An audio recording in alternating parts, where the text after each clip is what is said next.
사랑하는 주님의 제자들 여러분, 이제 2025년 새해가 밝아왔습니다. 모쪼록 올 한 해에도 하나님의 사랑과 은혜와 축복이 여러분 모두에게 가득하시기를 기도합니다.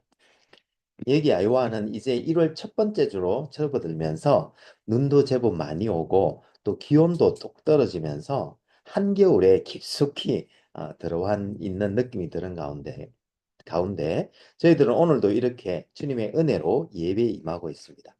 여러분들이 계시는 위스콘신과 일리노이와 미시건과 뉴욕과 또 한국과 세계 도처에서 이 예배에 함께 하시는 분들이 계시는 곳은 어떤지 모르겠습니다만 모쪼록 올 한 해도 하나님의 은혜 안에서 모두 건강하고 행복하시기를 기도합니다.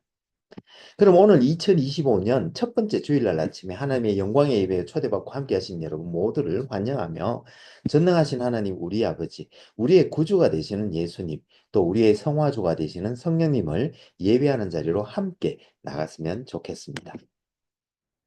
이스라엘아, 너의 하나님 여호와께서 너에게 요구하시는 것이 무엇이냐? 곧 너의 하나님 여호와를 경외하여 그의 모든 도를 행하고 그를 사랑하며 마음을 다하고 뜻을 다하여 너의 하나님 여호와를 섬기고 내가 오늘 너의 행복을 위하여 너에게 명하는 여호와의 명령과 규례를 지킬 것이 아니냐. 여호와 하나님께서 예수 그리스도를 통하여 성령 안에서 그의 공의와 사랑으로 온 하늘과 땅을 영원히 통치하시는도다. 하늘의 천군들과 온 땅의 인생들아 하나님 아버지를 찬송할지로다. 우리가 그를 힘입어 살며 기동하며 존재하기 때문임이니라. 같이 기도하심으로 주님 은혜의 보좌 앞으로 나가시겠습니다. 거룩하신 하나님 아버지, 2025년 새해 첫 번째 주일날 아침에 하나님께서 올 한 해도 변함없이 베풀어 주실 은혜들과 또한 복들을 바라고 기대하며 감사와 찬송을 올려드립니다. 하나님 아버지, 지금 우리가 성령과 진리로 예배 드릴 때에 여기 함께한 모든 주님의 백성들에게 지금 이 시간 영광으로 임하여 주옵시되 아버지의 크신 사랑 안에서 우리 주 예수 그리스도의 은혜와 성령님의 교통교제케 하심이 우리들 모두에게 충만케 하여 주옵시고 저희들이 올려드리는 감사와 찬송과 영광을 하나님 아버지 홀로 받아 주옵소서. 영광의 주님, 우리 주님 예수님 이름으로 기도합니다. 아멘. 오늘 하나님께서는 신명기 10장 12절에서 22절 말씀을 통해서 우리들에게 말씀하시는데 제가 말씀을 읽어 드릴 때 하나님께서 여러분들의 마음에 친히 말씀해 주실 줄 믿으며 먼저 오늘의 본문을 읽기 전에 오늘 본문의 컨텍스트를 잠시 살펴보았으면 좋겠습니다. 우리는 보통 새해를 시작하게 되면 새해 주시는 하나님의 말씀도 받고 또 그 말씀을 중심으로 새해 계획도 세우는데 올 한 해 2025년 새해 첫 주에 우리들에게 주시는 하나님의 말씀은 신명기 10장입니다. 우리 함께 올 한 해 여호와 하나님께서 우리들에게 바라시는 것이 무엇인지 한번 생각해 보면서 함께 은혜 나눌 수 있기를 소망합니다. 그럼 오늘 본문인 신명기 10장 12절에서 22절 말씀을 우리 함께 읽어보도록 하겠습니다. 이것은 하나님의 말씀입니다. 이스라엘아, 너의 하나님 여호와께서 너에게 요구하시는 것이 무엇이냐?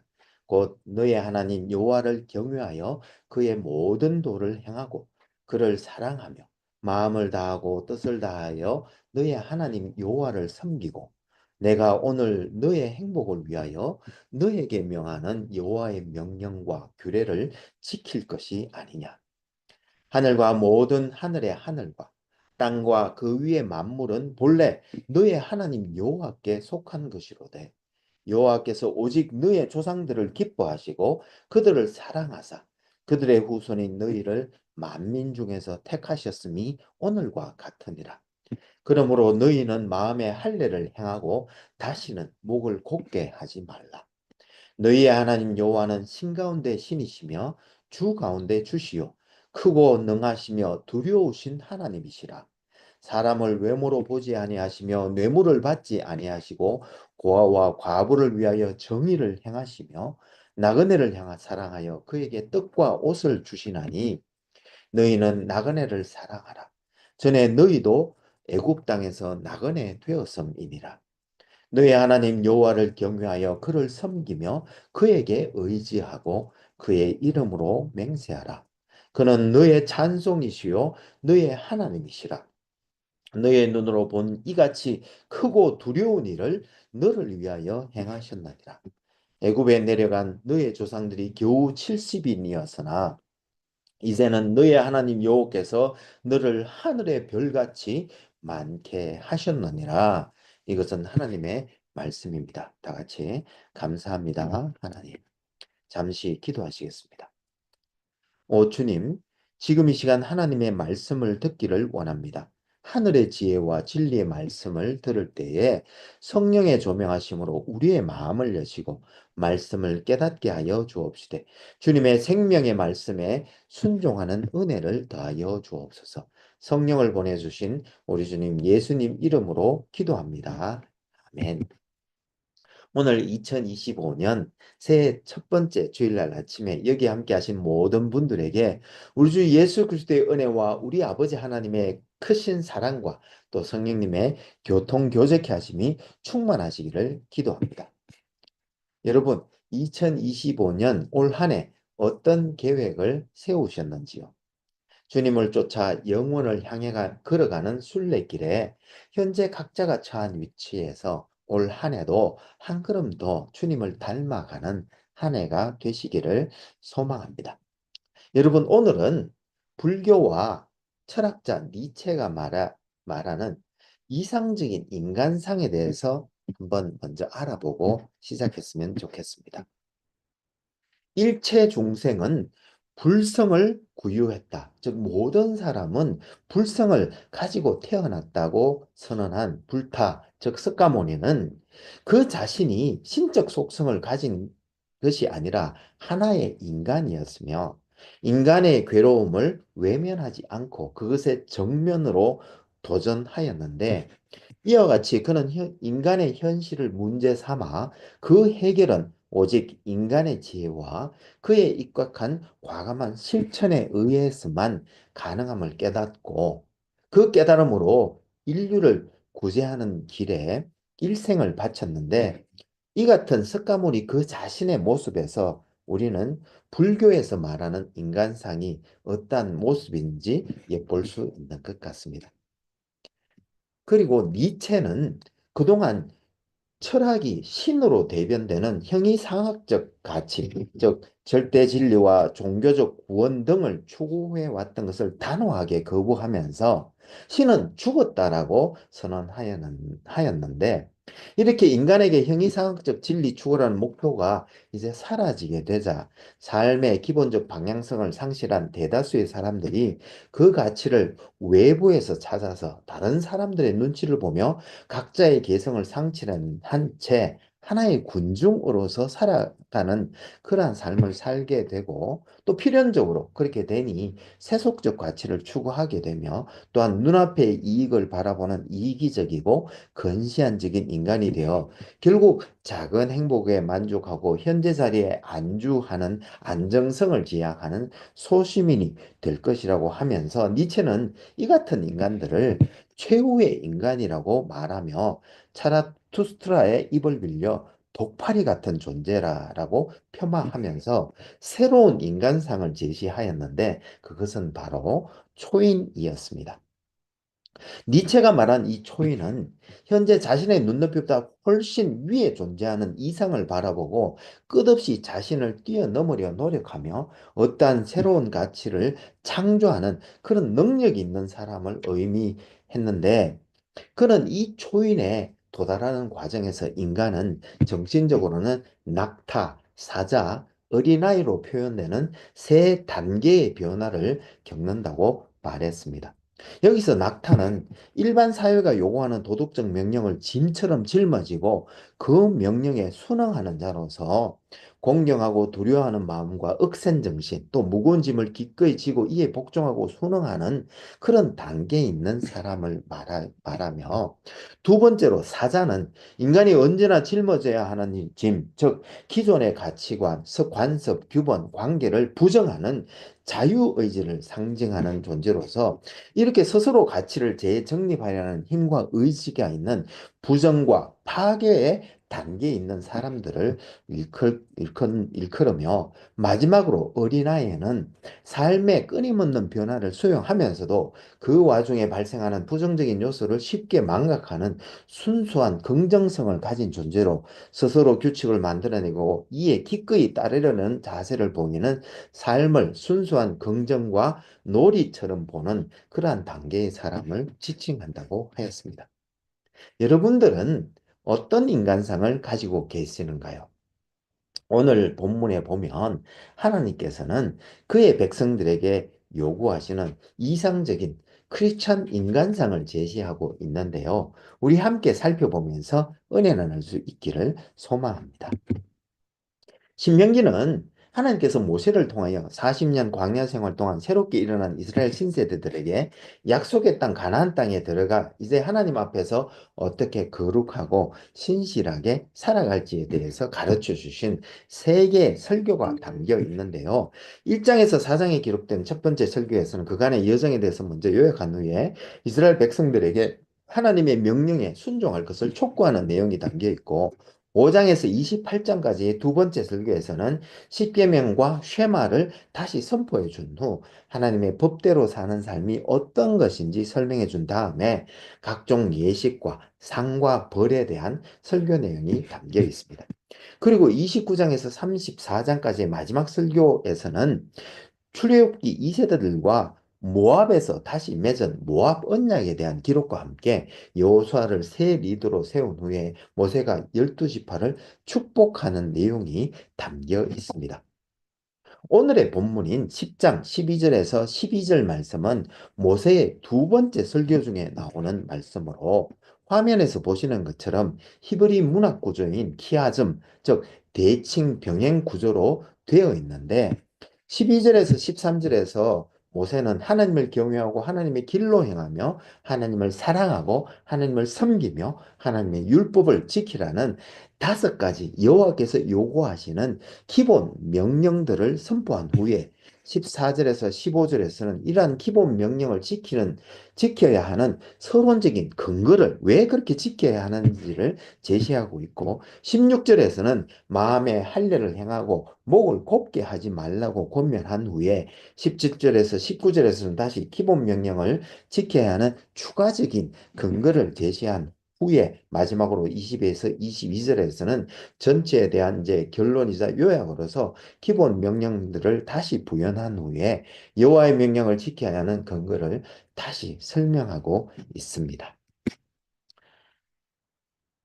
그런데 여기서 12절에서 13절에 나오는 이 다섯 가지 기본 명령, 즉 하나님을 경외하는 것, 하나님의 길로 행하는 것, 하나님을 사랑하는 것, 하나님을 섬기는 것, 그리고 하나님의 율법을 지키는 것, 이 다섯 가지 명령의 중심 요소는 바로 화면에서 볼 수 있는 것처럼 모세가 오늘 본문에서 여섯 번이나 사용한 단어인 사랑과 또한 하나님을 경외하는 것으로 볼 수 있는데, 따라서 하나님을 경외하고 사랑하는 자세를 가진 하나님의 백성들은 결국 하나님의 길을 걷게 되고 그를 섬기며 또한 그분의 율법을 지키게 된다고 말하고 있는 것인데, 모세는 이 다섯 가지 기본 명령을 지켜야 하는 이유를 요 하나님이 어떤 분이신가에서 찾고 있습니다. 무슨 말인가 하면, 여호와 하나님께서는 신 가운데 신이시고 주 가운데 주시며 크고 능하시며 두려우신 하나님으로 이 세상 모든 만물, 즉 하늘과 모든 하늘의 하늘과 땅과 그 위에 만물들을 창조하신 모든 만물의 주인이신데, 그 여호와 하나님께서 오직 그들의 조상들을 기뻐하시고 사랑하셔서 그들의 후손인 이스라엘을 만민 중에 택하신 후 그들이 경험한 것처럼 크고 놀라운 일들을 행하셔서 그들을 출애굽시키시고 광야 생활 동안 그들을 지키고 보호해 주셨으며, 또한 애굽으로 들어갈 때 70명이었던 야곱의 가족들을 이제 큰 민족으로 만들어 주셨는데, 그렇기 때문에 그의 명령을 우리는 지켜야 한다고 말씀하고 있는 것입니다. 이렇게 기본적인 5가지 명령을 지키는 자가 바로 여호와 하나님께서 생각하시는 인간상이라고 생각해 볼 수 있는데, 오늘 우리 각각의 명령에 대해서 좀 더 자세히 살펴보면 좋겠습니다. 먼저 하나님을 경외한다는 말은 하나님의 불가사의한 완전성과 무한성으로 말미암아 우리가 하나님을 만났을 때 우리 인간이 느끼는 하나님에 대한 경건한 두려움과 무한한 공경심을 말하는 것으로, 이는 하나님을 단순히 두려워하는 것이 아니라 하나님의 주권과 영광을 인정하여 그에 대하여 경건한 공경심을 가지게 되는 것을 의미하는데, 이는 하나님과의 관계에서 비롯되며 또한 지혜의 근본이 된다고 말할 수 있겠습니다.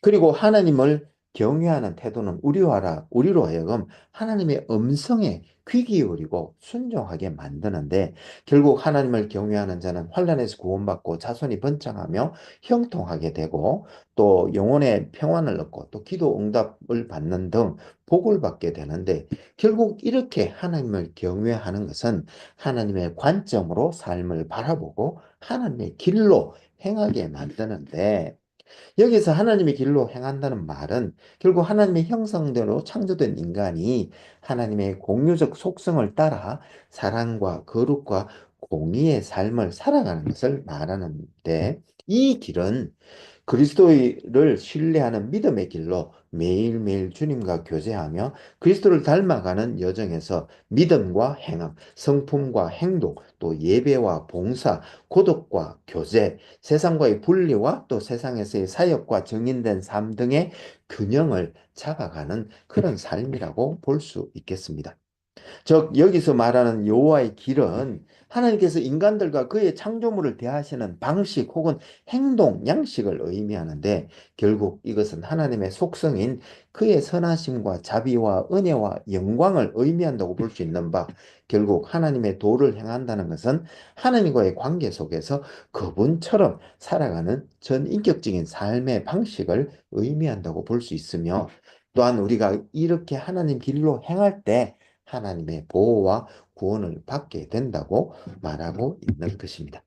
그리고 하나님을 사랑한다는 것은 하나님의 아름다움을 맛보아 알고 그 사랑에 뿌리가 박히고 터가 굳어져서 그 사랑을 깨닫고 결국 하나님을 사랑하고 또한 이웃을 사랑하게 되는 것을 말하는데, 여기서 하나님의 아름다움을 맛본다는 말은 스위니가 그의 에드워즈의 하나님의 아름다움이란 책에서 말했던 하나님의 7가지 속성, 즉 하나님의 존재의 영원성과 저존성, 위대성, 사랑스러움, 능력, 지혜, 거룩함과 선함을 맛보아 알게 된다는 말로, 결국 우리가 하나님의 이런 아름다움을 맛보게 되면 하나님을 사랑하지 않을 수 없게 되는 것입니다. 그뿐만 아니라 하나님은 또 그의 독생자 예수 그리스도를 통하여 직접 확정해 주신 그의 사랑을 성령을 통하여 우리들에게 부어 주시는데, 그때 우리의 마음에는 사랑이 불러 일어나게 되는데, 이로써 우리는 하나님을 사랑하게 되고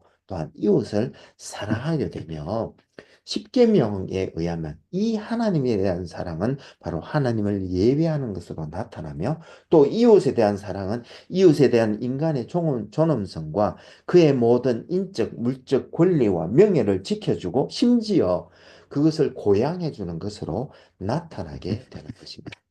그리고 이렇게 하나님을 사랑하게 되면 결국 하나님과의 인격적인 교제를 사모하게 되고, 또한 그를 예배하고 그의 뜻을 쫓아 하나님의 선교, 즉 그의 창조 세계를 회복하는 일에 참여하게 되는데, 그런 의미에서 여호와를 섬긴다고 번역된 히브리어 아바드라는 단어는 섬긴다는 뜻도 있지만 예배하다, 행하다, 일하다는 의미가 있는 것과 잘 부합한다고 볼 수 있으며, 그리고 하나님을 섬기려면 먼저 죄와 사망, 율법의 형식적인 것으로부터 자유를 얻어야 하기에 결국 전적인 하나님의 은혜로 가능하다고 볼 수 있습니다. 그래서 주님은 요한복음 4장 24절에서 하나님은 영이시니 성령과 진리로 예배할지니라. 즉 성령으로 거듭난 자, 또 진리 안에서만 예배할 수 있다라고 말씀하셨던 것입니다. 그리고 이렇게 하나님을 경외하고 사랑하게 하게 된 사람은 결국 하나님의 뜻, 즉 하나님의 법대로 살아갈 수밖에 없는데, 따라서 하나님의 율법을 지킨다는 것은 단순히 외적인 행위만이 아니라 전 인격적인 차원에서 이루어져야 하는 바, 율법의 근본 정신은 하나님과 이웃이 되는 사랑을 바탕으로 해야 하며, 이 사랑의 법은 결국 인간 본연의 목적이자 정체성으로서 이러한 사랑을 회복하는 것이야말로 바로 하나님의 형상을 회복하며 그의 아들을 닮아가는 삶으로 볼 수 있는 것입니다. 그리고 이렇게 하나님의 뜻대로 사는 삶은 본문 13절 말씀처럼 결국 우리를 위한 것으로서 하나님의 복, 즉 하나님과의 사랑과 의의 관계를 바탕으로 한 영적, 물질적 복을 누릴 수 있게 만들어주는 것입니다. 그런데 여러분, 문제가 있습니다. 무슨 말인가 하면 로마서 3장 10장 12절에 기록된 것처럼 의인은 없나니 하나도 없으며 깨닫는 자도 없고 하나님을 찾는 자도 없고 다 치우쳐 함께 무익하게 되고 선을 행하는 자는 없나니 하나도 없으며, 또한 로마서 3장 20절 말씀처럼 율법의 행위로 그의 앞에 의롭다 하심을 얻을 육체가 없다는 말씀처럼 인간은 하나님의 뜻대로 사는 것은 불가능하다는 것이 문제입니다. 그러면 여러분, 하나님께서는 우리가 어떻게 살기를 원하는 것일까요? 우리 크리스찬이 되면 하나님 뜻대로 살 수 있습니까? 한번 보겠습니다. 빌립보서 2장 13절에는 하나님께서 우리 속에 행하셔서 우리로 하나님의 기쁘신 뜻대로 살고자 하는 의지를 가지게 하시고 또한 그렇게 행하게 하시는데, 그러나 로마서 7장 18절 말씀에 보면 우리에게는 선한 것을 행하고자 하는 원함은 있으나 그것을 행한 능력은 없다고 말씀하고 있기에, 결국 하나님의 사랑 안에서 값없이 구원을 받은 우리 크리스찬조차도 그에 대한 마땅한 감사로 하나님의 뜻대로 살아가려 하지만, 그러나 우리 속에 있는 연약함 때문에 자주 넘어질 수밖에 없는데, 그러면 우리가 어떻게 하나님의 뜻대로 살아가라고 말씀하고 있는 것일까요?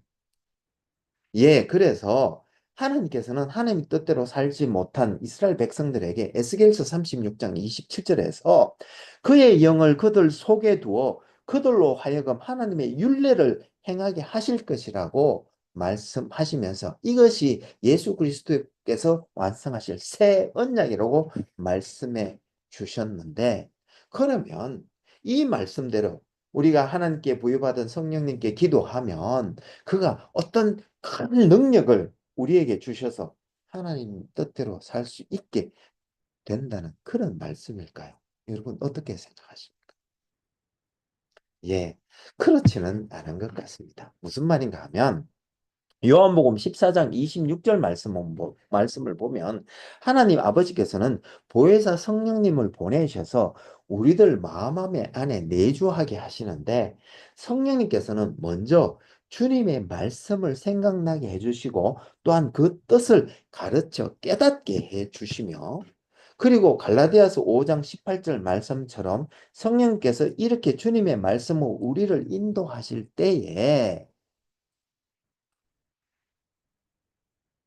빌립보서 2장 13절 말씀처럼 성령님께서 우리 안에 의지를 일으키고 행하게 하려는 그런 마음을 주실 때에 로마서 8장 4절처럼 우리가 우리의 육신을 따르지 않고 그의 영을 따라 행하면 그때 우리에게 율법의 요구가 이루어지는 방식으로 우리를 인도하시고 도우시는데 도우신다고 말씀하고 있는데, 이 또한 우리가 주님의 도우심과 인도하심을 구하는 기도를 전제로 하고 있다는 것을 기억해야 할 줄로 믿습니다. 이러한 이치는 아버지를 따르는 어린아이를 생각해 보면 쉽게 이해할 수 있는데요. 즉 비록 어린아이 혼자는 그래서 무서운 길에도 가지 못하고 또 연약한 힘으로 할 수 있는 것이 많지 않지만, 그러나 아버지의 손을 붙들고 또 아버지께서 말씀하신 대로 아버지를 따라가면서 아버지 말씀에 순종하면 어떻게 됩니까? 예.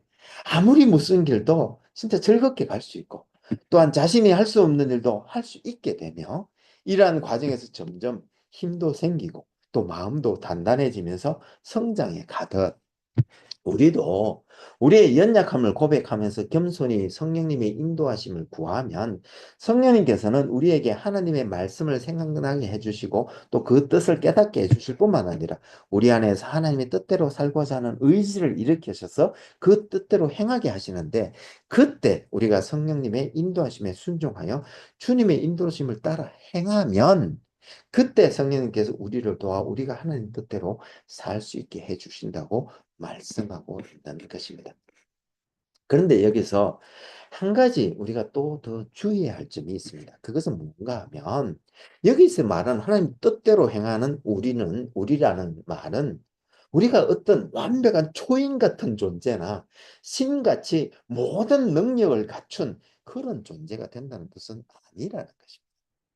즉 우리 각자가 원래 어머니 품에서 조성될 때 하나님께서는 우리 각자에게 바라시고 또 우리 각자에게 심어주셨던 하나님의 형상이 있는데 그 각자의 하나님의 형상을 온전하게 회복하는 것이 바로 하나님의 뜻이며 또 다른 하나님의 형상을 가진 사람들과 서로 사랑하고 협력하여 살면서 또한 유한한 인간이 무한하신 하나님을 사랑하고 의지하며 살아가는 것이 바로 하나님의 뜻, 바로 인간에 대한 하나님께서 바라시는 꿈꾸시는 인간상이라고 우리가 이해할 수 있는데 이러한 삶을 갈라디아서 5장 25절에서는 성령으로 사는 삶 또는 성령으로 행하는 삶이라고 말씀하시고 있고 또한 요한복음 15장에서는 우리가 예수님 안에 거하며 예수님과 함께 살아가는 그러한 삶이라고 말씀하고 있는 것입니다. 그래서 오늘 신명기 10장 16절에서는 그러므로 너희는 마음의 할례를 행하고 다시는 목을 곧게 하지 말라고 말씀하신 것인데 이 말씀은 바로 성령으로 거듭나 이제 새 사람이 된 우리가 하나님의 인도하심에 순종하여 살아가는 말씀인 것입니다. 따라서 기도하옵기는 2025년 올 한 해에는 성령으로 거듭난 우리들 모두가 성령님의 인도하심에 순종하여 살아가므로 우리들 각자가 다양한 성품의 열매와 의의 열매와 또한 복음의 열매를 풍성히 맺는 우리 모두가 될 수 있기를 소망합니다. 그럼 같이 기도하시면 좋겠습니다. 신실하시고 감사하신 하나님 아버지, 오늘 2025년 새해 첫 번째 주일을 맞아 새날을 허락하시고 또한 새 힘을 주셔서 아버지께서 새롭게 베푸실 복들을 기대하며 먼저 감사와 찬송을 올려드립니다. 주님 십자가 밑에 엎드려 간절히 기도하옵기는 우리 모두가 하나님의 아름다우심과 선하심과 위대하심을 맛보아 알게 해주셔서 하나님을 경외하며 하나님의 길로 행하며 하나님을 사랑하고 하나님을 섬기면서 하나님의 법, 즉 하나님의 뜻대로 살아 우리의 삶에 성품과 의와 복음의 열매를 풍성히 맺는 2025년 한 해가 되게 하여 주옵소서. 이러한 은혜를 십자가에서 다 이루신 우리 주님 예수님 이름으로 기도합니다. 아멘.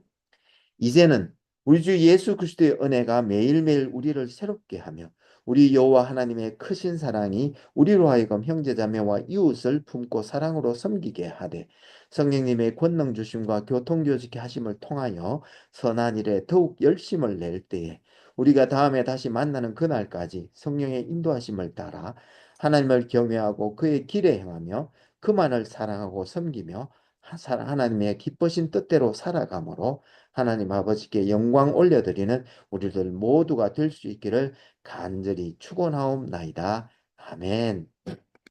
감사합니다, 여러분. 오늘 2025년 새해 첫 주일날 아침에 이 깊은 겨울날에도 우리 주 예수 그리스도의 무한하신 은혜와 하나님의 크신 사랑과 성령님의 친밀하신 교통 교제케 하심이 차고 넘치는 복된 2025년 새해가 되시기를 기도합니다. 혹 여러분들 중에 다음 세대를 세우고자 하는 저희 한울교회의 비전에 성원해 주시기를 원하시는 분은 젤러 계정 info@churchbeyondborderscom으로 후원해 주시거나 혹은 책을 보내실 분은 Church Beyond Borders 앞으로 책을 쓰셔서 새 교회 주소 4122 Fourth Street, 디모인, 아이오와 50313로 보내주시면 감사하겠습니다. 그럼 다음 주에 다시 은혜로 만나겠습니다. 사랑합니다. 감사합니다. 축복합니다. 새해 복 많이 받으십시오. 바이.